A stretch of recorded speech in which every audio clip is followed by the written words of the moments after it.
Hi, and welcome back to Focal Point AFR Talk. We're going to open up the phone lines the second hour a little bit earlier, and we'll just weave phone calls in with content the rest of the way. 888-589-8840 is the number to call. I like to keep the calls on topic to what we've talked about this day, the whole issue of Islam and the Middle East and Israel and all that kind of stuff. Looking at a piece I've had in the stack here for a little while about polls in Ohio and Florida indicate 70% of likely voters there believe that if Iran were allowed to develop nuclear weapons, they would arm terrorists to attack the American homeland. So 70% of people in Ohio and Florida say, look, if Iran gets nukes, they're going to use them against us. I think they're being pretty realistic about that. Here's a completely useless fact of the day. Turns out that somebody has replaced Elvis Presley at the top of the Billboard Hot 100 chart as the artist who's responsible for the most songs to appear on the Hot 100, Billboard's Hot 100 chart. Now, Elvis Presley had the record up until today with 108 songs on there. Now, it's a little bit of a jip because Billboard started keeping track of this Hot 100 chart in 1958, so they missed out on Hound Dog, missed out on Heartbreak Hotel. I don't know, they might have even missed out on Jailhouse Rock. I don't know when that one came out. But anyway, he had 108 songs on the Hot 100 list since it launched in 1958. And some guy named Lil Wayne, he's a rapper, I guess. I wouldn't recognize Lil Wayne if he came up on the street and bit me in the leg. I don't think in my life I've ever heard a song that I knew was by Lil Wayne. Maybe I did and didn't know it. But anyway, he got his 109th song on the chart today, so he's now ahead of Elvis Presley. And then here's a warning about texting. I mean, holy Toledo. Here's a woman in Alaska. She fell off of a 60-foot cliff while she was texting on her phone. So there is a cautionary tale for you right there. Now let's play the second soundbite from the Libyan president talking about this attack on the Libyan consulate. First thing you heard him say to Ann Curry, NBC News, look, I don't care what Barack Obama calls it. He can call it a mob attack all he wants. I am telling you, this is the president of Libya. I am telling you this was a terrorist attack. Here is clip 2 with Ann Curry. And you're saying that these were fired with such accuracy? Yes. That this could not have been done by someone who did not have experience? Experience and knew what he was doing. And this is what is helping convince you that this was a pre-planned attack, not No doubt. in reaction to a controversial movie? Yes. I have no doubt about this. Do you think the movie had anything to do Of with course. this attack on the consulate? Not on this attack. Not on this attack. It has nothing to do with this attack.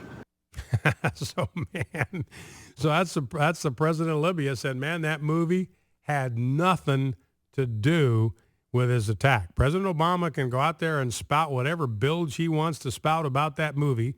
He can spend 5 minutes talking to the UN about that terrible, horrible, no good, very bad movie and blaming it for all this unrest in the Middle East.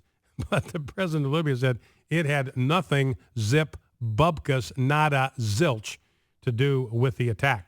589-8840 is the number if you want to join the program, 888-589-8840. 2 more quick sound bites before we go to the phones.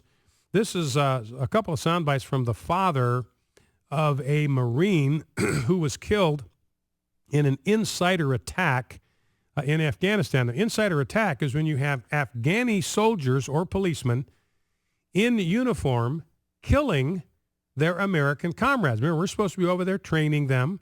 We're supposed to be carrying out these joint maneuvers, these joint patrols with them to prepare for transition.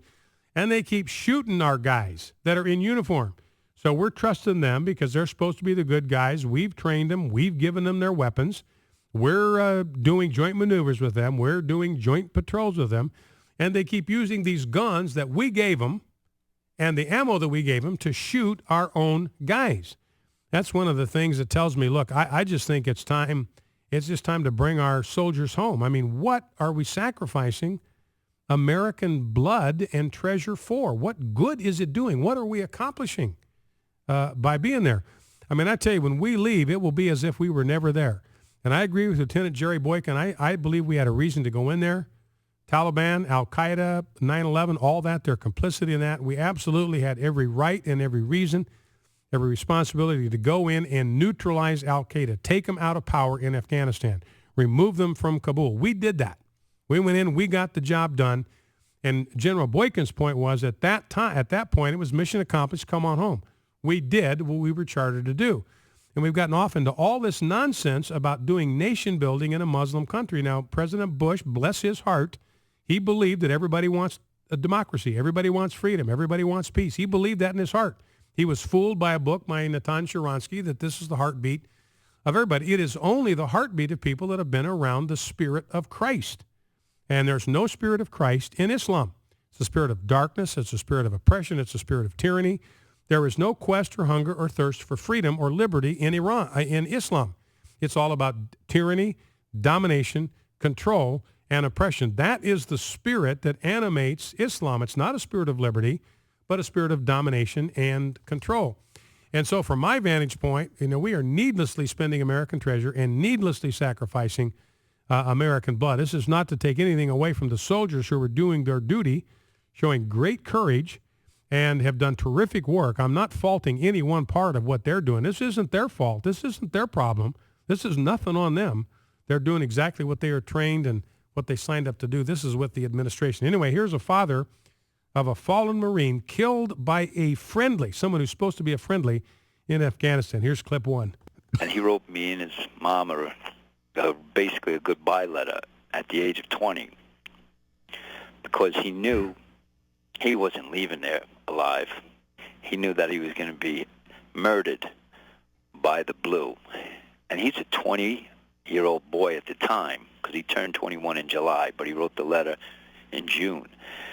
He knew in his heart and soul that he was not going to be able to come home.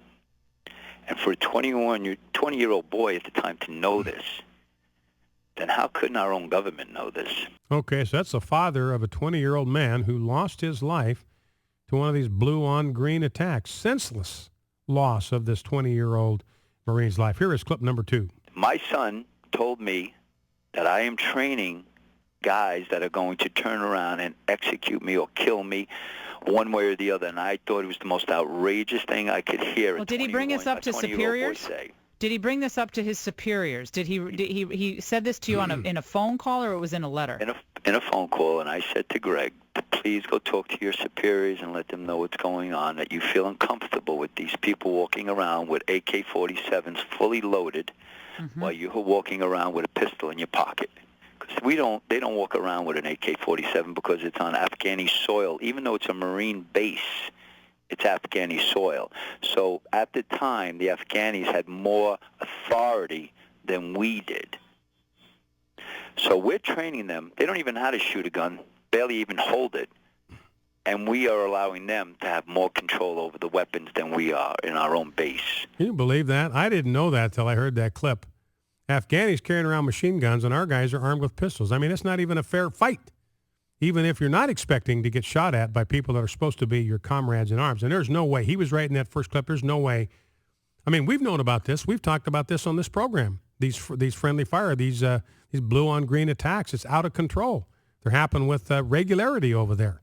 So it's not a surprise to anybody that this stuff is happening. There's one case where some police guy goes through his graduation ceremony, gets a gun when he graduates from the police academy, loads the gun, and turns around and shoots the guy that gave him the gun. I mean, right at the right near the ceremony. So there's no way they didn't know that this was a substantial risk.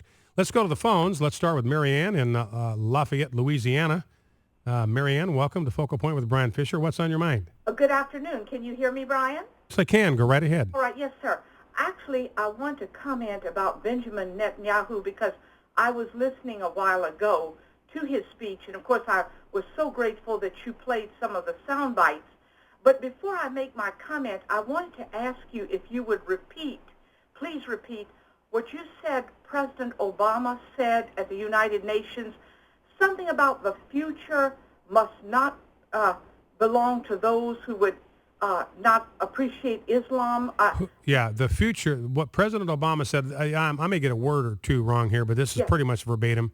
Yes. The president said the future must not belong to those who slander the prophet of Islam. Or slander the prophet of Islam. Yeah. I know exactly, and then I was very, grateful that you put in, your comments about to you what that meant. But what I wanted to at least, thank you for the quote again, or at least for trying to bring as much of the quote to me as you could. What I wanted to mention to you, Brian, is in listening to Benjamin Netanyahu, I'm very much like you.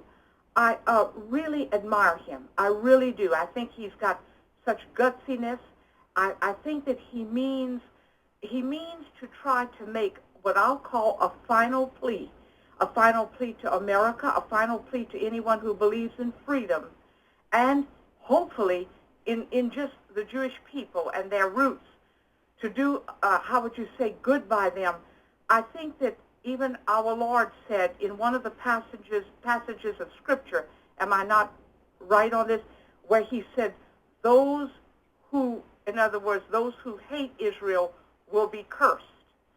Yes. And I believe that America, and especially in Obama, not even taking his picture with this man, with Netanyahu, with some of the world leaders, but especially with Netanyahu, is leaving the door open for a curse. I really mean this, on America. Yeah. Okay, Marianne, I appreciate your call, and I agree with it. And what Marianne is referring to is actually the promise that God made to Abraham when he was still called Abram back in Genesis 12. So this is when God actually calls Abram, summons him out of the moon worshipers there in Sumeria to come to the land that he was going to show to him. And this is the promise that Yahweh made to Abram. I will make of you a great nation, and I will bless you and make your name great, so that you will be a blessing. I will bless those who bless you, and him who dishonors you or curses you, I will curse. And in you, all the families of the earth shall be blessed. Now, God's never revoked that promise. So he says, look, any nation that blesses the sons of Abraham, whether it's the spiritual sons of Abraham, the Christian church, or the physical sons of Abraham, the Jewish people, I will bless. But if any nation dishonors the descendants of Abraham, that nation is going to come under my curse. Focal Point, AFR Talk.